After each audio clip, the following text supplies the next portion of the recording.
All right. Yes. Okay. So this article comes from ZeldaDungeon.net, that place I used to work, and the article is the Minus World was discovered in The Legend of Zelda for NES. So one of the most well-documented glitches in the original Super Mario Bros. Is a hidden stage referred to as World -1. People have colloquially nicknamed the Minus World because the number doesn't load properly, so it says -1. But it's an ever-looping water level that can only be reached by glitching through the wall in World 1-2. While players were never intended to access this, Minus World has become something of a curiosity from the NES era.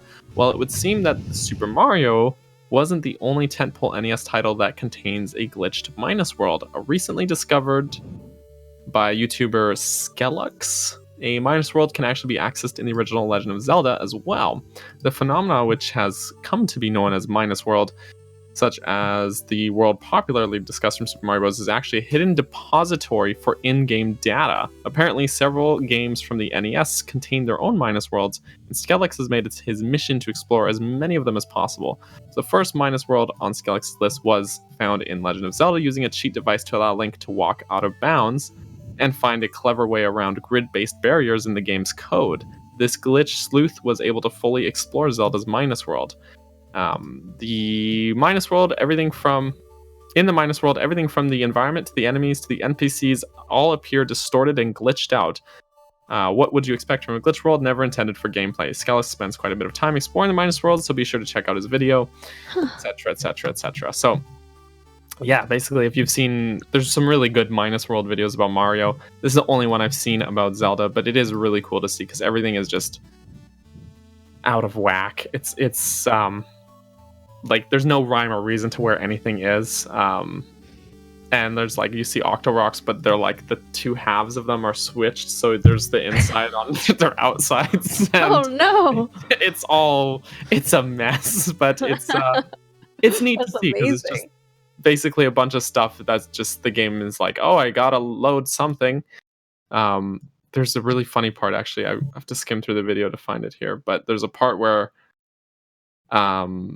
he goes into a cave. Oh, I think I found it. It's like at the 2 minute 16 second mark where Link will go into a cave and then the person in the cave is like loaded, split in half, and just they're just split in half. It's weird. It's really weird. So yeah, it's poor things. It's almost the same concept as the Missing No Pokemon glitch from the original Pokemon games, and people have found other ways to kind of access the Missing No glitch in future Pokemon games, but it's the same idea to where the game isn't designed or programmed to load anything in that area, or for that whatever it is that you're doing. It's not programmed for you to do that. So when you do that, the game gets confused and doesn't know what to do, so it just grabs random data from other parts of the game and tries to put it together. So like you'll see enemies that are using different attacks, or you'll see just the normal NPC model doing an attack while they're walking across like the mountains or the walls that they're not supposed to be walking on, or the ground itself. And then there's a bunch of like messed up dungeons that you can go into, or you could go into a cave and that ends up being a dungeon, or a dungeon ends up being a shop. Just like some really funky stuff that, imagine like a nightmare world. Like if you just got really, really drunk and then tried like piecing everything together in the Zelda game. That's kind of what it looks like. Very creepy. Yeah, that's a weird way to put it, but like totally. You're not off the mark.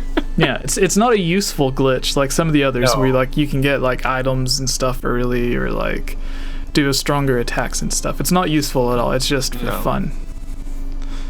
But it's really cool.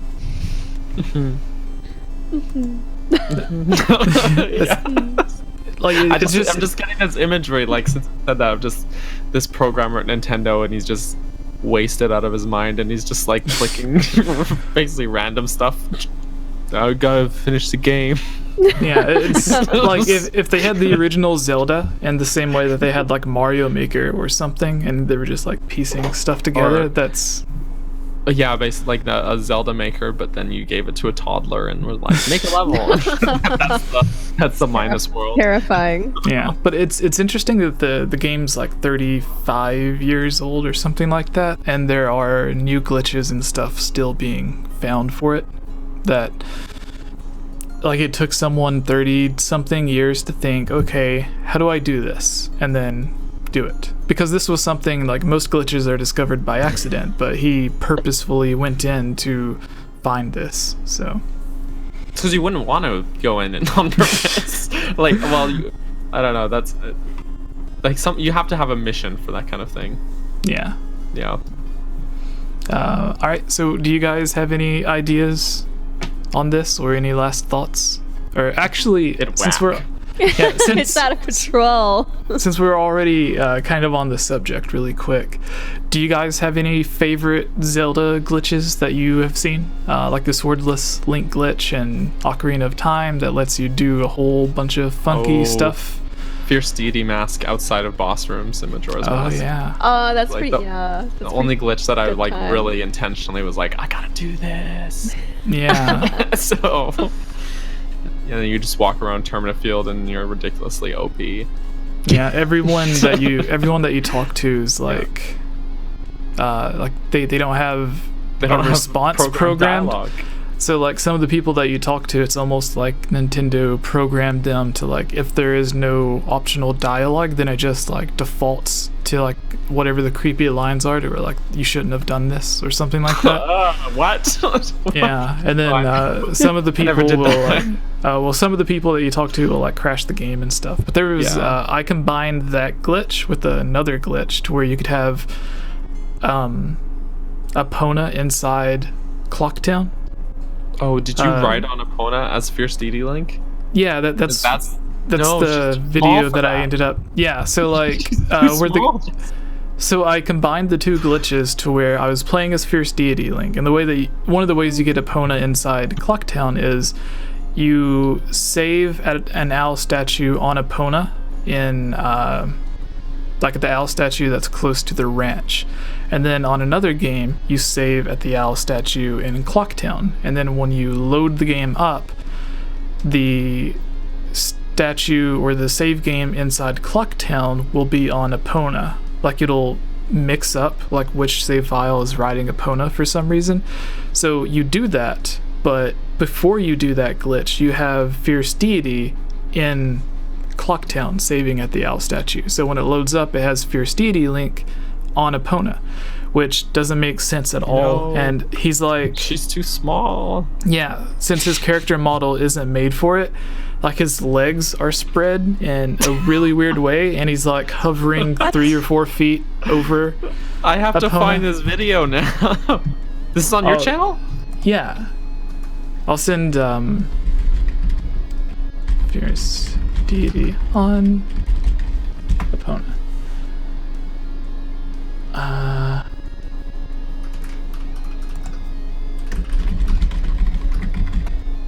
What? No. I think I found it. Maybe if this is Yeah. the right one. Here it is. So bored. All right. Sent it to you guys, so you guys can just like skip to the end of that video and then you'll see it. Oh, Dope. And the crazy thing is like where his goodness. B button is automatic to where he always has his sword drawn, but when you're on Epona, that's the one that you use to shoot a bow. So like the game glitches to where it always Oh my thinks God. that you have a bow, which Fierce Deity Link does not have a bow. So it's really weird, but it's really cool. This is ridiculous. I'm gonna put that link in the live in the live chat there. Yeah. This is ridiculous. This is it is ridiculous. Yeah, but with Legs. with Zelda glitches, there are also some really cool Breath of the Wild glitches, like people getting off the Great Plateau early and stuff like that, or infinite weapons, where You can cause enemies to pick up your weapon and then do something to where it causes them to drop the weapon, but they're still holding the weapon. So now there's 2 weapons, and you can use it to like duplicate weapons and stuff. It's really cool. Man, this video old. The end card says Zelda NX news. Damn. Oh yeah. Damn. Yeah, that's from It's like blast from the 3-4 years past. ago. Yeah. Oh my Do you guys goodness. remember that when everyone like the code name that Nintendo gave was just the Nintendo NX, and people were like, "What does it mean? Is it Nintendo Cross, where it's like cross platform?" Anyways, the next thing. What's on? next? Square What News. next, Jesse? Cool. Holly, would you like to do this one?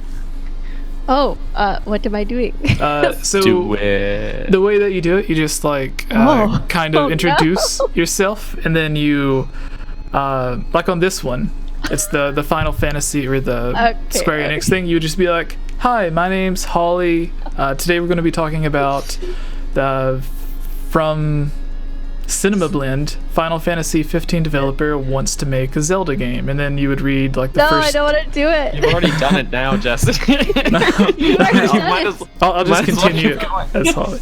Alright. Would you like to do it, Daniel, or do you want me to do it? Just the Go first. ahead. You go All ahead.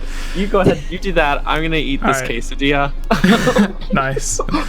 Is that what you had for dinner? You cooked quesadillas before the podcast? It's not exactly the pinnacle of, culinary skill, but What did you have, it's very Holly? easy to make. Because you also made dinner before, I right? had pizza. Nice. A very healthy dinner.